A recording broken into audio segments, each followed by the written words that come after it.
Hi. So today I want to talk about something that was a big thought in my mind when I first arrived to Japan. And the thought that I had was that basically to be like a good resident in Japan, I basically had to be perfect. Like I had to I was going to say cross my I's and dot my T's, but the opposite of that. I had to I had to do that and like nothing could be out of order, and I had to basically like be this model citizen in order for Japanese people to like me, in order for them to take me seriously, etc. So when I first got to Japan, I was pretty obsessed with this idea.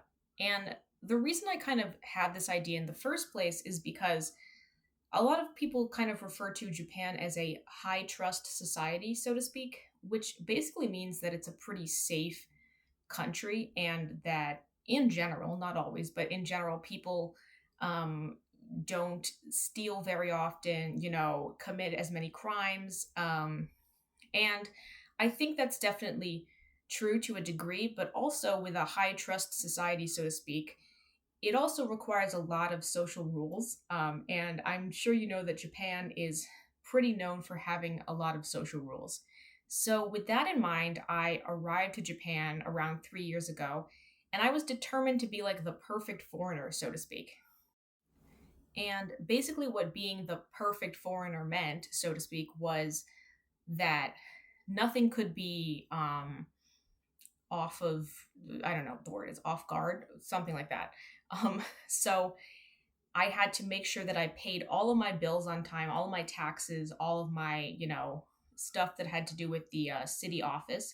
And I still think that is good advice. Like, I'm not saying don't do that, but there was that. Again, something that's also good advice is I never jaywalked, and I still don't really jaywalk. So, but anyway, I never jaywalked because I was afraid that the one time that I jaywalked in Japan, which is generally a bit more frowned upon here than it is, at least in America. I was afraid that a cop would see me that time and like arrest me. And I'm not even sure like what the punishment for jaywalking is, but it is illegal, obviously. And I was like, I don't want my visa revoked or not renewed because of that. And again, I still think that's good advice too. But I think the main thing that has changed since I have been living here is that like I don't feel the need to become like basically become a Japanese person. Like I feel like at the beginning of living here, like I felt this need to like do everything exactly the way Japanese people do and like never deviate from that kind of cultural norm. So, for example, if I was on a train, for example, I would, even if there was nobody else like sitting on the train, I would always keep my bag in front of me on my lap so that it didn't take up another seat on the train, even if there was no one on the train, because that's what you're supposed to do. You're supposed to put your bag in front of you, like on your lap or between your legs, and like you're not supposed to put it on the neighboring seat at all, essentially. Um, and I would never do that. And I think as time went on, I'm like, wait a minute, I can put my bag on the seat next to me if there's no one on the train. And then if someone comes on the train and needs that seat, I can just pick it up and then put it on my lap, I don't need to like follow this rule if it's not going to affect anyone negatively, and so I slowly learned that like I don't have to do everything exactly how Japanese people do it to still like fit into society and like not cause like a disturbance, right? And the same goes for like what like drinking on the train. Like you're not supposed to eat on the trains, which I totally get because like it'll smell bad. It could get, stains on the seats or whatever. It would just be a mess. But like you're not really supposed to drink on the train either. And I'm not talking about alcoholic drinks, though that sometimes happens if it's late enough. But I'm not me personally, but like other people, right? Anyway, um uh, but you're not even supposed to drink like water or tea or something that if it's spilled would not stain anything, right? And again, I'm not saying be uncareful, like don't be careful enough that you don't spill your drink on the train, but like I realized as I lived in Japan, I'm like, wait a minute. As I lived in Japan for a while, I'm like, wait a minute. If I drink a little bit of water or a little bit of like unsweetened tea on the train, nobody's gonna care. It's not gonna hurt anybody. And yeah, so as I've lived here, I have let my guard down a little bit with these like little things. And I've still been okay. And in fact, I've actually felt better because I felt like I haven't had to do everything perfectly. And I'm still doing okay and I'm not causing a big disturbance. And again, this video isn't to tell you to like actively try to like, go against Japanese social norms. It's just that you don't have to internalize them so much that you feel stifled by them. And the other thing I realized was that like of course I'm not going to quote unquote become a Japanese person as I live here. I mean like I was raised in another country. I was raised with another language. I was raised with a different set of social rules. Like of course I'm not going to become exactly like the people who were raised here. And like I've given up on trying to become that way, which is actually a relief. Like now I'm just focused on being myself as much as I can and following their social rules to the point where, again, I don't cause a disturbance, but at the same time, not completely becoming something that I'm not. And I think there are a lot of foreigners who try to fit in as much as possible and almost try to like become Japanese, so to speak, by like, cooking only Japanese food and like marrying a Japanese spouse. And again, nothing wrong with any of those things. Maybe even wearing kimono, a lot. And again, there's nothing wrong with that, but I'm just saying like you don't have to do that to live here, and that's what I realized. And you kind of become like a third thing. You become like a person who's kind of a mix of your home country and Japan. And you become this new thing that doesn't really fit it strictly into any category. And it sounds maybe a little scary, but really it's okay. Like there's a lot of us, you know?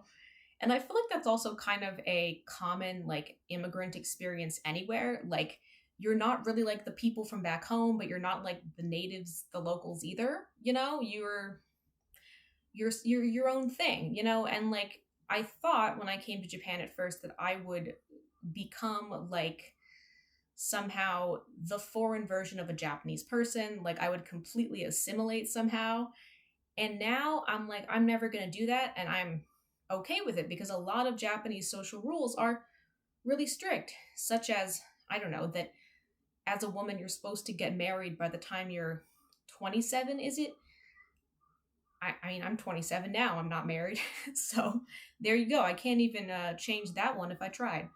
Um, yeah. So again, there's a lot of like strict social rules that it's kind of nice to not have to follow. So what I'm trying to say is don't make more rules for yourself than are necessary.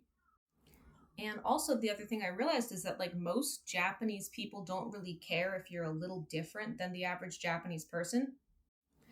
In fact, they pretty much expect that because you're, someone coming from somewhere else. And because you're a foreigner and because Japan has a very like strong sense of like, I guess you could say like insularity, like being insular, as in like if you were born and raised in Japan, like you are Japanese and like no one else is Japanese, which can also, of course, be a negative thing. But because Japan has such a strong sense of like us versus them, essentially, anyone who falls into the them category is actually let off the hook because they don't have to conform to the strict rules of the us category, right? And it's kind of nice. And the other thing that I realized is no matter how much I tried to be quote unquote a Japanese person, even though I was here for a long time, like Japanese people never fully accepted me as one of their own or something, or never like I never became a part of Japanese society and made a bunch of Japanese friends as if I were a native person there. And somehow I kind of expected to do that. And again, that's also something I don't love because I want to make more Japanese friends. Um, but at the same time, it's like if the people here aren't going to take me in as one of their own, even if I'm trying to be perfect, what's the point in trying to be perfect? And when I realized that, I'm like, that's it. I'm let off the hook. Like, I followed the rules generally, I followed the law, obviously. I'm not doing anything wrong.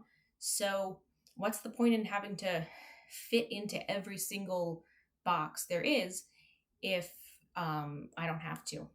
And it doesn't really benefit me, honestly. Now, if you're someone coming to Japan who really, really wants to do this and wants to be quote unquote as Japanese as possible, um, you do you. Seriously, like, do whatever you want. Like, that's fine. As long as you're not trying to hold it over other foreigners, like, look how perfectly Japanese I am. No. As long as you don't do that, do whatever you want. But I am going to say, as you're here for a longer and longer time, you might start to get tired of following all these rules that you're not really getting rewarded for, you know? Yeah, so that's basically my advice to a newcomer to Japan. Don't worry too much about blending into Japanese society as much as possible because it's not going to happen anyway. The people who are from here are never going to see you as a full Japanese person anyway. So you might as well be your own thing and be a little combination of both your own country and Japanese and just exist as peacefully as you can. Okay, I think that's it. Yeah, have a good day, everyone. See ya.